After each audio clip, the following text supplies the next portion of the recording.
this was a topic request, and the title of the topic is Depression is a Journey. Depression and anxiety are probably the two most prevalent issues that people talk to me about. In the areas of mental health. And they're probably the two most common areas that people in general are dealing with. And I think it's a lot more prevalent than we think. And so we're going to go over this topic again and again and again. So with different stuff every time. I'm not going to say the same thing every time we talk about depression or every time we talk about anxiety. And I also think I don't suffer from depression, but writing about it and talking about it is good for me because it makes me even better with my mental health and with my ability to think things through. So can you change your word choice? Yeah. Said, I don't suffer from depression. I don't. No, I'm glad that you don't, but I'm saying for everybody else. I don't struggle with depression. I would change the word. To what? I don't deal with? I mean, let's say that you had depression, you labeled yourself depressed, then your body knows to be depressed. Yeah. I would think, maybe get a little bit down every once in a while. But I don't suffer from. Okay, some people are clinically diagnosed depressed. Listen, I love what you've taught me about word choices. Seth is amazing at word choices, and he's taught me so much about it. And he says that we should just take depression out of our language. And as I appreciate that, I am also a mental health person. And you're being empathetic to people who are currently experiencing symptoms that they label, or Western medicine has labeled as depression. Yeah, and there are cultures that literally don't have a word for depression, so they never get depressed. And I commend them for that, but I will tell you in my studies, in my trainings, in my work, that people are diagnosed depressed, and it is a thing, and it's a lot more prevalent than I want it to be. Yes. So let's have some coping skills and some strategies to help you with it. Awesome. Okay. So first, let's start at the beginning with, we need to acknowledge our feelings. And I think that if you are anything like me, because I can relate to this, there are plenty of times where I try to deny how I'm feeling, or I'm not aware of how I'm feeling. There's sometimes I don't even have a label for how I'm feeling. So I want you to acknowledge how you're feeling, and I want you to let yourself feel the feelings. So Seth and I have had this conversation many times because I don't like crying. I can work on that. I can change my thoughts around it. But I do things to avoid crying, such as doing things like getting angry instead of getting sad, because getting angry is more comfortable for me than getting sad. So if somebody is lashing out and being angry, just remember that there's sadness underneath that they're not dealing with. That tends to be the issue. So I know that's my issue. Yep, we get too sad and can't deal and express it as anger. So when we acknowledge our feelings and we let ourselves feel, that is really our first step to any growth and healing. So we know how we feel so that we can work on it. And what I have noticed with people is that we will set up really big goals for ourselves, and it sets us up for failure, because if we don't accomplish the big goal, then we feel bad about ourselves. So instead of making big, huge, ginormous goals, let's make small incremental goals, and let's set ourselves up to succeed.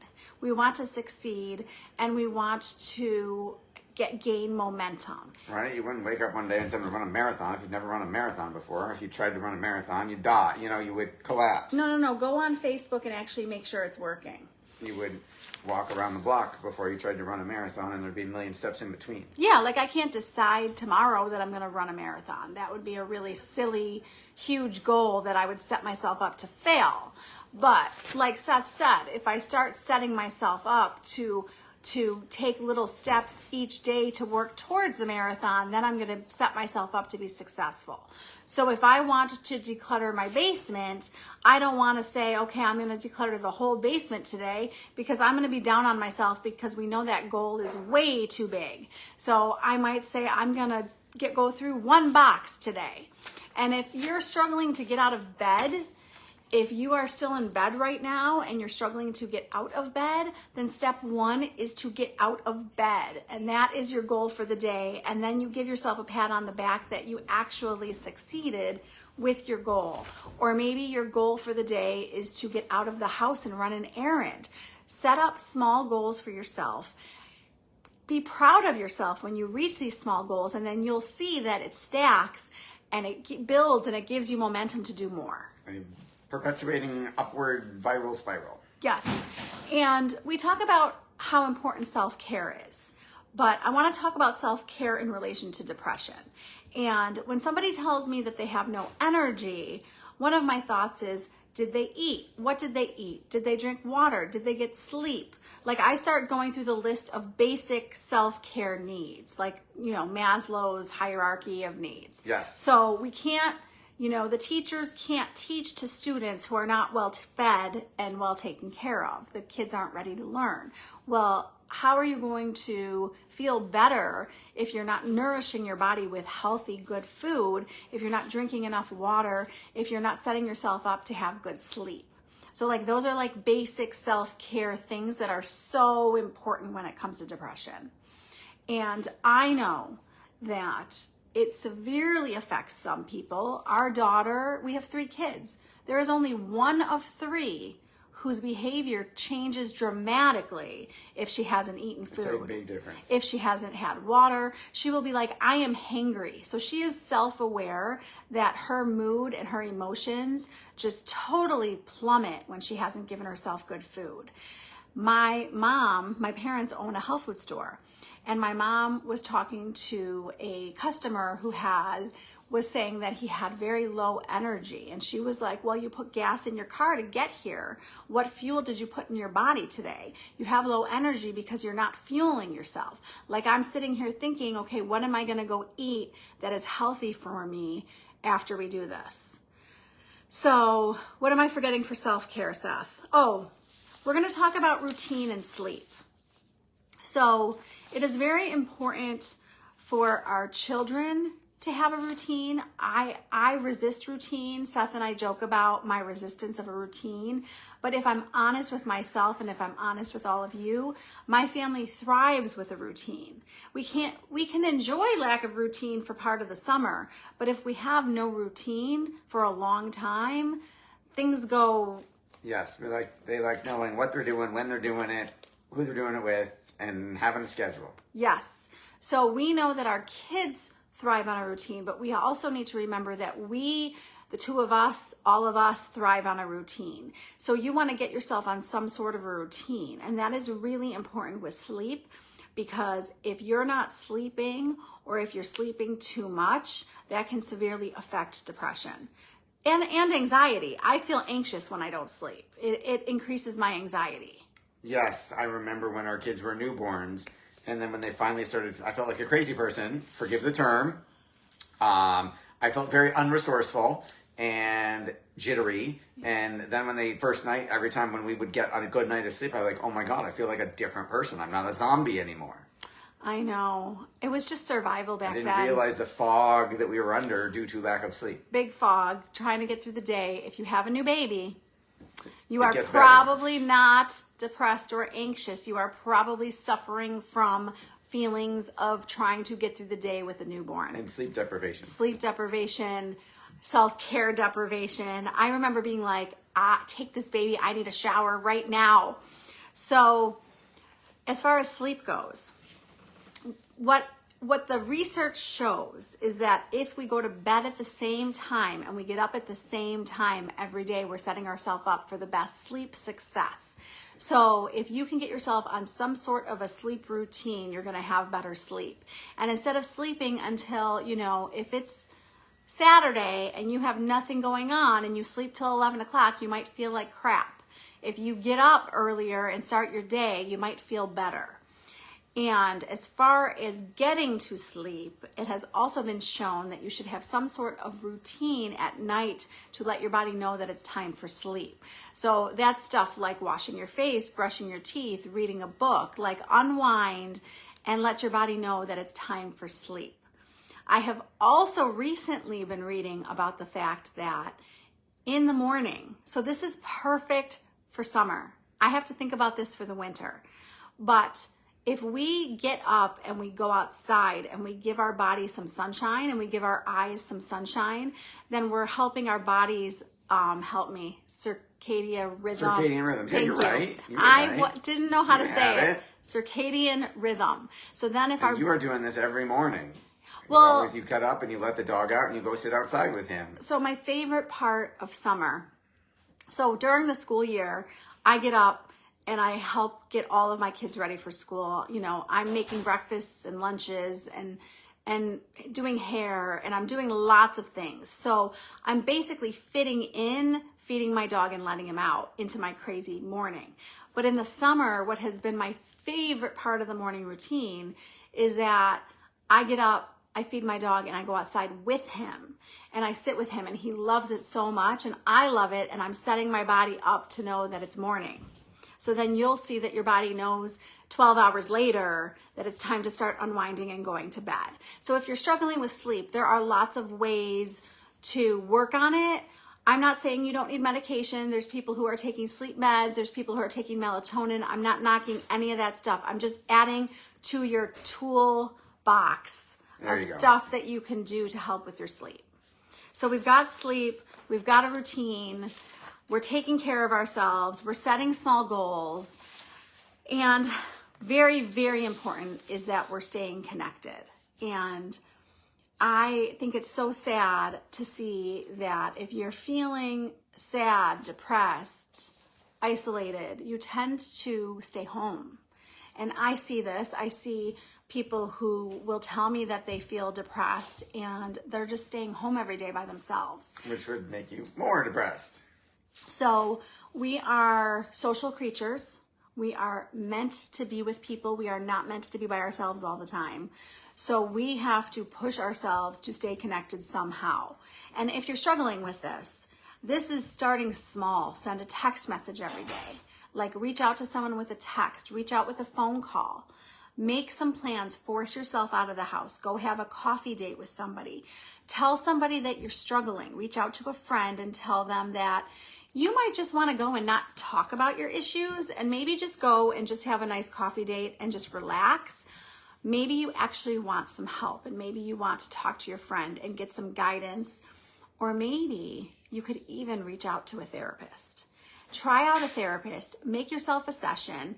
You don't have to stick with it. If it doesn't fit for you, don't think that all therapy is bad, please. It might just be not a good fit for you. I always tell people to try on therapists. There are lots of therapists. Gotta find a good fit. Find a good fit for you and give it a try. I always tell my kids when they don't want to do something that I want them to do, like just go give it a try. You don't have to commit. You don't have to commit to 10 sessions. Commit to one session. And I want to tell you, and I have access to a really good therapist. The therapist that I'm thinking of does Zoom sessions. She is on constantly with clients. She has an office in her home and she does Zoom all day, sometimes for 12 hours with clients. And her clients love it because it saves them time. You know, you can take a lunch break and do a Zoom session. I'm just saying you don't have to even commit to going to an office. You could even find a therapist who does Zoom sessions. It's a brand new world. It's a brand new world. And I've talked to her. This is one of my best friends. And if you do see her, she does keep things confidential from me.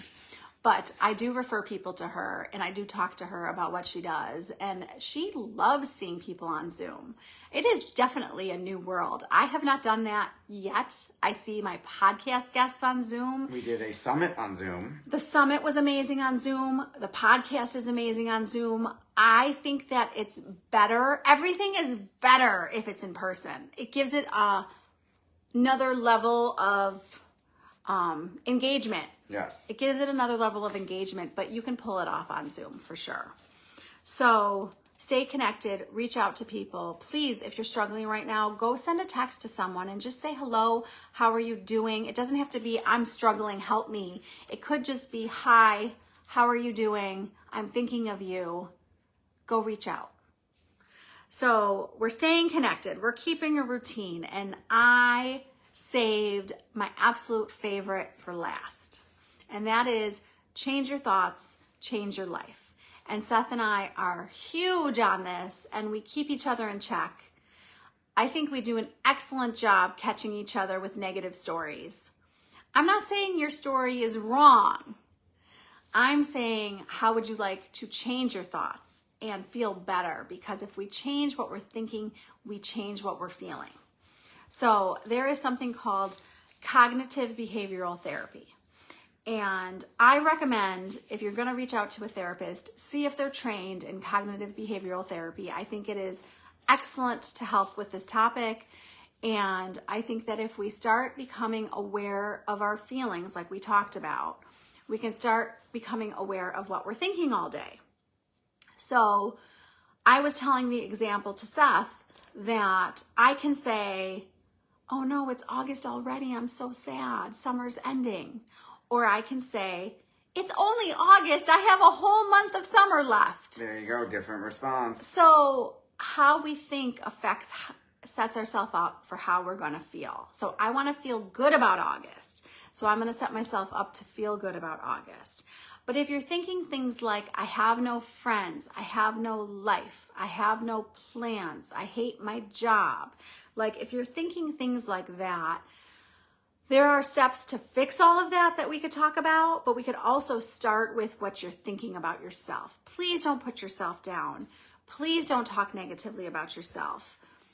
Be your own best friend. Yes. Talk to yourself like you would talk to your own best friend. Would you tell your best friend you have no friends, you're a loser, you have no life, you have a sucky job? I would not. I would never say that to him. I need to talk to myself as good as I want to talk to my husband and my kids and my friends and my parents and people who reach out to me who are struggling. I deserve that. And I realized that one day I was beating myself up about something and I was like, you would not say any of these things to one of your friends, so why do you deserve that? Why do you think that you deserve that? Because I'm here to tell you that you don't deserve that. And I don't care who your best friend is. I want you to be your own best friend. I want to be kind to myself. I want to be my own best friend. I want to cheerlead for myself. There was something challenging that I had to do one day. And I was like, you can do this. You got this. Like, go tackle it. You can do it. It was probably trying to fit in lots of driving all over Western New York. Oh my goodness. I think I was feeling overwhelmed with having to go to Buffalo, to Clarence, I don't even remember the rest of the story, but I was feeling overwhelmed. Yes. And I was like, you've got this. You're going to have time in the car with your kids. You've got audio books. You're good. You can handle this. So it's like, that is such a simple, silly example. I'm just trying to give you examples. But if your job sucks and you hate your job. Go to your job. Yeah. I want you to enjoy going to work.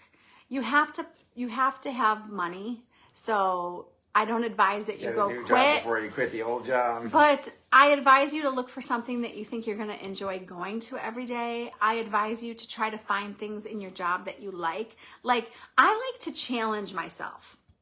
So like, if I was going to work and I didn't want to go to work, I would say to myself, okay, you're going to find 5 things at work today that you like.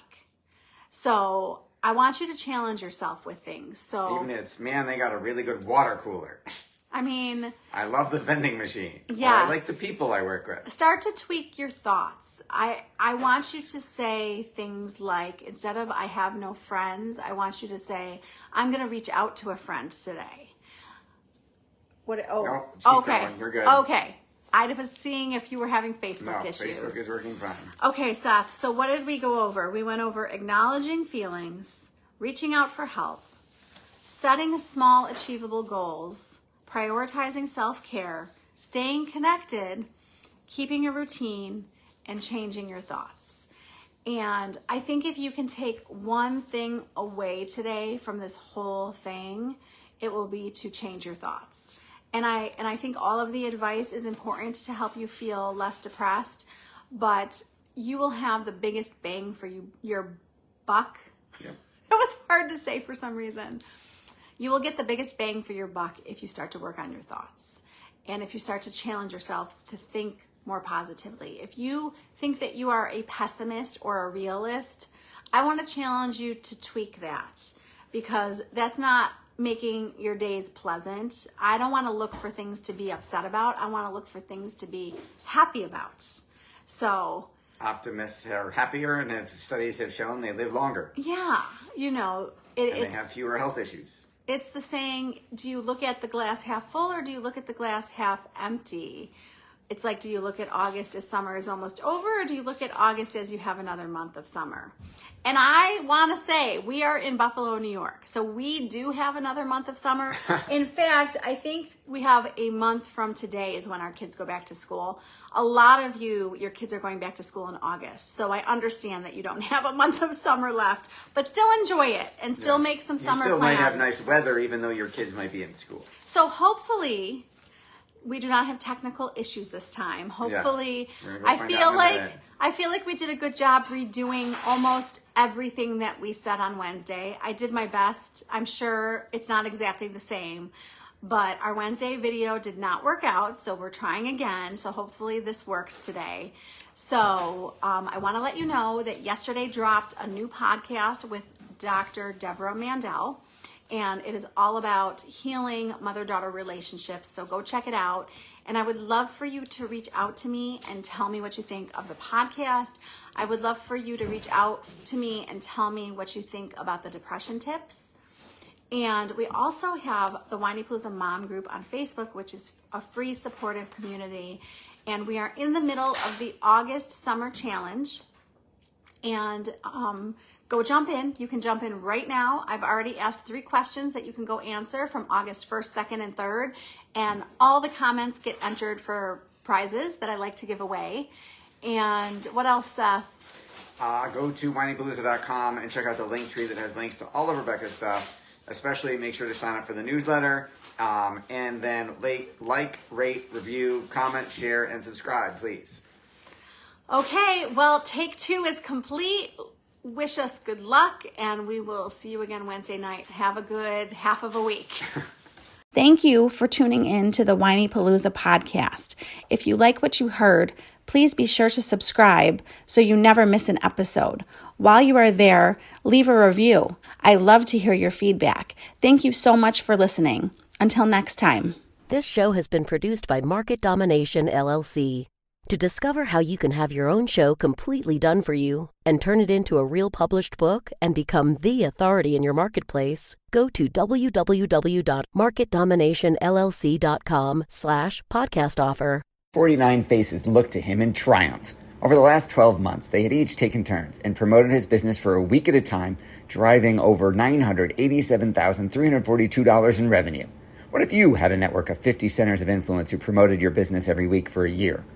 Grab your copy of the #1 Amazon best-selling book, The Ultimate Guide to Growing Your Business with a Podcast, at 33% off the Amazon price by going to ultimatepodcastbook.com. Again, that website for 33% off the Amazon price is ultimatepodcastbook.com.